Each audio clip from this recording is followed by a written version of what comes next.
کرتا دھرتا ہیں، جو آپ سربراہ ہیں، ان کو آپ دیکھ لیں، لسٹ نکال کے دیکھ لیں، وہ انہی مدارس سے نکلے ہوئے لوگ ہیں۔ ہم نے خود دیوبندی فکر میں یعنی وقت گزارا ہے، ان کے مدارس میں تعلیم حاصل کی، ہم کیوں طالبان نہیں؟ ہم کیوں ان کا حصہ نہیں ہیں؟ یہ جو کہا گیا کہ جی ریاست کے خلاف مسلح جدوجہد بغاوت ہے، آپ بتائیے نا کہ ریاست کے خلاف مسلح جدوجہد پہلے کس باغی نے شروع کی؟ الحمدللہ والصلاة والسلام علی رسول اللہ وآلہ ومن والہ۔ بسم اللہ الرحمن الرحیم۔ السلام علیکم ورحمۃ اللہ وبرکاتہ۔ انا للہ و انا الیہ راجعون۔ انتہائی افسوسناک خبر سننے کو ملی ہے۔ پاکستان کے صوبہ خیبر پختونخوا کے شہر پشاور میں پولیس لائن کی مسجد میں ایک خودکش دھماکہ ہوا، جس کے نتیجے میں جو ابھی تک ہمارے پاس اطلاعات ہیں 60 کی تعداد میں نمازی شہید ہوئے ہیں۔ اس دھماکے کی ذمہ داری کالعدم تحریک طالبان پاکستان کے لوگوں نے قبول کی ہے، اور سب سے پہلے تو میں شہداء کے لیے دعائے مغفرت کروں گا۔ اللہ سبحانہ و تعالی ان کی شہادت کو قبول فرمائے، اور ان کے لواحقین سے تعزیت کا اظہار کرتا ہوں اور ہمدردی کا اظہار کرتا ہوں، اور پرزور طور پر اس واقعے کی مذمت کرتا ہوں۔ ایک انسان ہونے کے ناطے، ایک اسلامک اسکالر ہونے کے طور پر میں یہ کہتا ہوں کہ یہ واقعہ کرنے والے، اسے سر انجام دینے والے، اس کے سہولت کار وہ بے دین ہیں، خارجی ہیں، ناصبی ہیں، دین اور اسلام کے نام پر دھبا ہیں۔ یہ جو تحریک طالبان پاکستان ہے، آپ کو معلوم ہوگا کہ دنیا بھر میں مزارات پہ اور مساجد میں دھماکے کرنے والے، علماء کرام صوفیوں کو شہید کرنے والے، اہل البیت علیہم السلام سے محبت کرنے والے، ان لوگوں کو نشانہ بنانے والے، یہ داعشی، تکفیری اور خارجی گروہ ہے، جنہوں نے شام و عراق کے اندر لاکھوں انسانوں کا قتل عام کیا، بلا تفریق، رنگ، نسل، مذہب کے، سب کو شہید کیا، مارا۔ ایزدی لوگ ہوں یا اہل تشیع کے افراد ہوں، صوفی ہوں، حنفی ہوں، سب کو شام و عراق کے اندر نشانہ بنایا گیا، مزارات کو شہید کیا گیا، منہدم کیا گیا، قبروں کو مسمار کیا گیا کہ یہ شرک ہے، کفر ہے۔ مسلمانوں کو ان کے ہاتھوں بہت نقصان ہوا۔ یہ جو داعشی ہیں، الدولۃ الاسلامیہ فی المملکۃ العراقی و سوریہ و شام، ان کا جو نظریاتی اور فکری تعلق ہے وہ سلفی اور وہابی اپنے آپ کو کہتے ہیں، یعنی محمد بن عبد الوہاب النجدی کی فکر کے ساتھ ان کا تعلق ہے۔ انہوں نے اپنے علاقوں کے اندر محمد بن عبد الوہاب النجدی کی کتاب التوحید کو تقسیم کیا، اور یعنی ان کا جو نظریہ ہے وہ اسی کتاب کے اوپر مبنی ہے۔ لیکن یہ جو تحریک طالبان پاکستان کے لوگ ہیں، یہ سب جانتے ہیں کہ یہ ان کا جو فکری بیک گراؤنڈ اور تعلق ہے یہ دیوبندی جماعت کے ہیں، اور دیوبند کا جو تعلق ہے وہ حنفی بھی ہیں، صوفی بھی ہیں۔ ایک طور پر آپ یوں سمجھ لیں کہ وہابیوں کے نزدیک یہ دیوبندی لوگ خود بھی مشرک ہیں، یعنی جو دیوبندی جماعت کے لوگ ہیں یہ وہابیوں کے نزدیک اسلام پہ نہیں ہیں۔ لیکن پھر ایسا کیوں ہوا کہ یہ جو لوگ ہیں تحریک طالبان کے، جو حنفی بھی اپنے آپ کو کہتے ہیں، یہ اب اس درجے پہ اتر آئے ہیں جو کام تکفیری کر رہے تھے وہ بھی انہوں نے شروع کیا ہے، یعنی مساجد کو نشانہ بنانا، عام لوگوں کو مارنا۔ تو اس بات کو سمجھنا انتہائی ضروری ہے۔ جب تک ہم اس بات کو نہیں سمجھیں گے تو ہمیں یہ جو کاروائیاں ہوتی ہیں، یعنی یہ ایمرجنسی کے طور پر تو ہم کہہ سکتے ہیں کہ جی آپریشن ہو گیا اور لوگوں کو پکڑ لیا گیا، گرفتار کر لیا گیا، چھاپے مار لیے گئے اور آپریشن کیے جاتے ہیں، یہ صرف وقتی طور پر اس بیماری کو ختم کرنا ہے، لیکن جڑ سے تب تک ہمارے معاشرے سے اس ناسور کو ختم نہیں کیا جا سکتا جب تک ہم ان کے اسباب اور علل کا ہم تجزیہ نہ کر لیں، اور یہ تلاش نہ کر لیں کہ آخر وہ کون سی وجہ ہے کہ ہر چند مہینے بعد یہ جو پھوڑا ہے یہ پھیلتا جاتا ہے، اور پھر ہمیں اس طرح کی افسوسناک خبر سننے کو ملتی ہے۔ بنیادی طور پر بات یہ ہے کہ خواہ داعشی تکفیری وہابی گروہ ہو یا اس تحریک طالبان جو کہ حنفی اور قبوری اور صوفی ہے، خواہ یہ ہی کیوں نہ ہو، ان سب میں ایک مشترکہ بات ہے، اور وہ مشترکہ چیز کیا ہے؟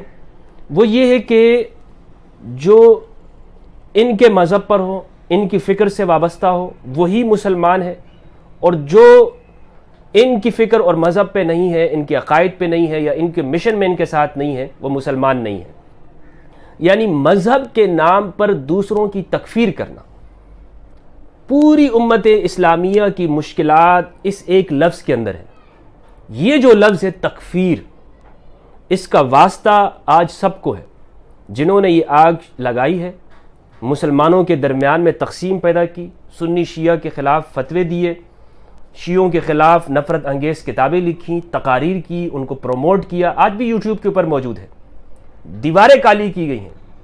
یہ جو مائنڈ سیٹ اور ذہنیت ہے، جنہوں نے اس کو پیدا کیا، انہوں نے دراصل جب یہ اس کو پیدا کر رہے تھے اپنے پیروں پر کلہاڑی مار رہے تھے، اپنی ہی جڑیں کھودنا تھی۔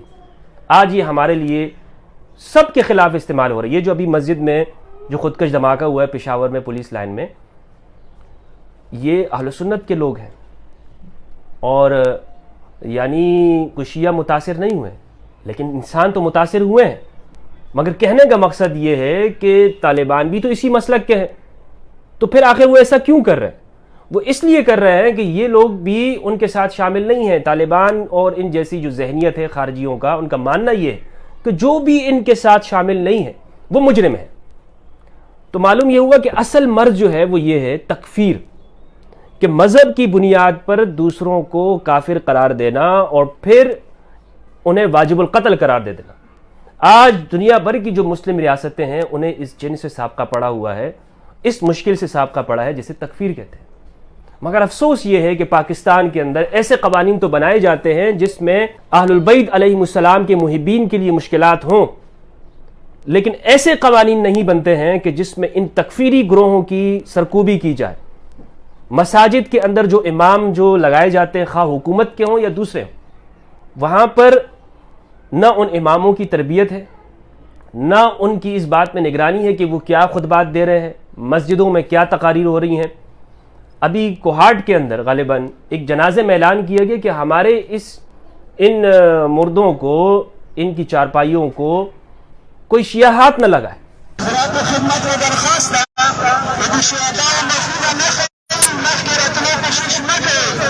علل اعلان یہ بات کی گئی۔